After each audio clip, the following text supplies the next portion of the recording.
अत्याचारी मोगलांना गाडून छत्रपती शिवाजी महाराजांनी घडवलेल्या हिंदवी स्वराज्याच्या भूमीमध्ये स्वराज्य दर्शन आपल्या हक्काचे न्यूज चॅनल।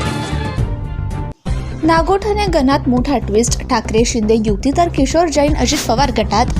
रायगड जिल्ह्यातील रोहा तालुक्यातील नागोठणे जिल्हा परिषद गणात राजकीय समीकरण पूर्णपणे बदललेले पाहायला मिळत आहे। या गणात आता ठाकरे गट आणि शिंदे शिवसेना यांच्यात युती झाली आहे। विशेष म्हणजे हा गण ठाकरे सेनेचा बालेकिल्ला म्हणून ओळखला जातो। दरम्यान या गणातील ठाकरे सेनेचे माजी जिल्हा परिषद सदस्य किशोर जैन यांनी नुकताच उपमुख्यमंत्री अजित पवार यांच्या प्रमुख उपस्थितीत अजित पवार गटात प्रवेश केला होता। त्यानंतर खासदार सुनील तटकरे यांच्या उपस्थितीत किशोर जैन यांना अधिकृत उमेदवारी देत एबी फॉर्मही देण्यात आलाय।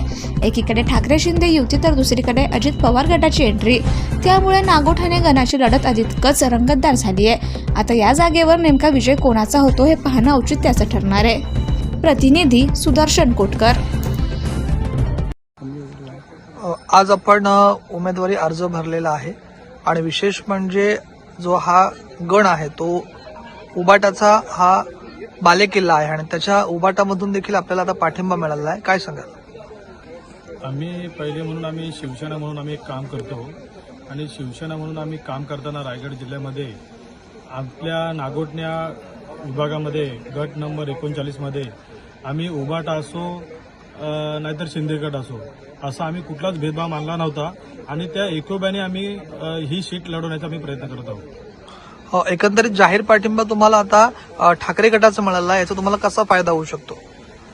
कारण की इथली पहिली सीट ही शिवसेनेची असल्यामुळे त्या शिवसेनेच्या गटातील उमेदवार दुसऱ्या पक्षात गेल्यानंतर ती लोकांची जी शिवसेनेची तळमळ होती ती तिथेच राहिलेली आहे आणि ती एकोब्याचा फायदा हा आम्हाला होतो। एकंदरीत काय सांगाल आपण की ठाकरे गटाने आता जे शिंदे गटाचे उमेदवार आहेत सुमित काते यांना जाहीर पाठिंबा दिलेला आहे, काय एकंदरीत माहिती आहे? कसं झालंय आता आमच्या उद्धव बाळासाहेब ठाकरे या गटाचे एक नेते काही कारणास्तव दुसऱ्या पक्षात गेल्या कारणाने मोठी पोकळी आमच्या या भागामध्ये निर्माण झाली।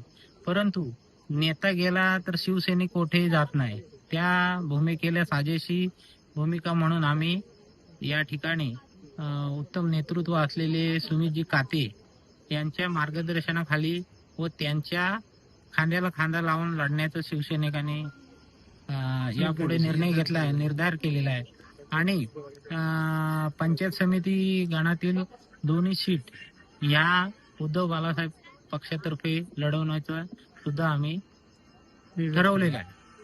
आपण जिल्हा परिषदेला एकंदरीत पाठिंबा दिलेला आहे, तर पंचायत समितीसाठी काही गणित ठरलेले आहेत का?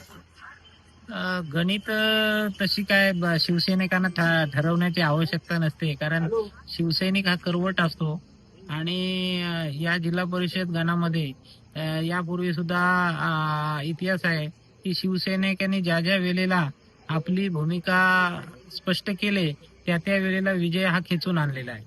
त्यामुळं या गणामध्ये म्हणजे पंचायत समिती गणामध्ये किंवा जिल्हा परिषद गटामध्ये कोणती म्हणजे वेगळी भूमिका किंवा वेगळी स्ट्रॅटेजी करण्याची आम्हाला गरज नाही। पंचायत समितीसाठी काही जागा सोडलेल्या आहेत का?